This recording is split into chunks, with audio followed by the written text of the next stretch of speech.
దొంగ బాబాల మోసాల గురించి తరచూ వార్తలు వస్తూనే ఉంటాయి. అయితే వారి చేతుల్లో మోసపోతున్న వారి సంఖ్య మాత్రం తగ్గడం లేదు. దొంగ బాబాల మీద నమ్మకంతో ఇంకా అలాంటి వారిని చాలా మంది ఆశ్రయిస్తున్నారు. తాజాగా ఓ దొంగ బాబాను నమ్మి ఓ సాఫ్ట్వేర్ ఇంజనీర్ నట్టట మునిగాడు.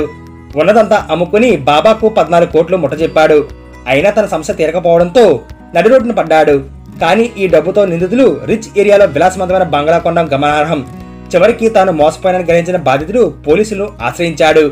పూణేకి చెందిన దీపక్ డోలస్ అనే ఐటీ ఇంజనీర్ కుమార్తె అనారోగ్యం బారిన పడింది.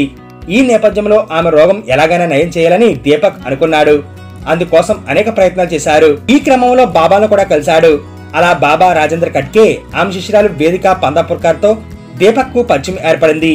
ఈ క్రమంలో వీరిద్దరూ 1947లో శంకర్ మహారాజ్ అనే ఓ బాబా చనిపోయారని, ఆయన ఆత్మవేదిక శరీరంలో ఉందని దీపక్ కు చెప్పారు. అది అతని కుమార్తె అనారోగ్యాన్ని నయం చేస్తుందని నమ్మించారు. దీన్ని పూర్తిగా నమ్మితేనే తన కుమార్తె అనారోగ్యం తగ్గుతుందని బ్రెయిన్ వాష్ చేశారు. తన ఆస్తిని మహారాజుకు విరాళమిస్తే తన కుమార్తె రోగం నయం అవుతుందని దీపక్ కు చెప్పారు. ఇలా గత 7 ఏళ్లుగా శంకర్ మహారాజ్ దర్శనం కల్పిస్తామని నమ్మించారు. కుమార్తె అనారోగ్యంతో మానసికంగా కుంగిపోయి నిస్సహాయ స్థితిలో ఉన్న దీపక్ దొంగ బాబా అతని శిష్యురాలు చెప్పిన మాటలను నమ్మాడు. క్రమంగా పెద్ద మొత్తంలో డబ్బులు ముట్టచెప్పడం ప్రారంభించాడు. మొదటగా అతని బ్యాంక్ అకౌంట్ లో ఉన్న సేవింగ్స్ అన్ని దొంగ బాబాకు ఇచ్చేశాడు.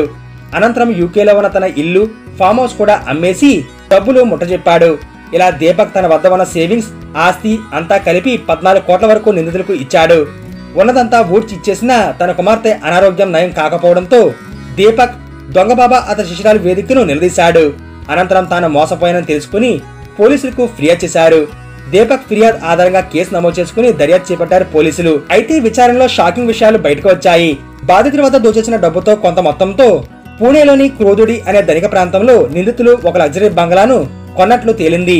కాగా రాజేంద్ర, వేదిక కలిసి దీపక్ లాగే ఇంకెంతమందిని మోసం చేశారు అన్న కోణంలో పోలీసులు దర్యాప్తు చేస్తున్నారు.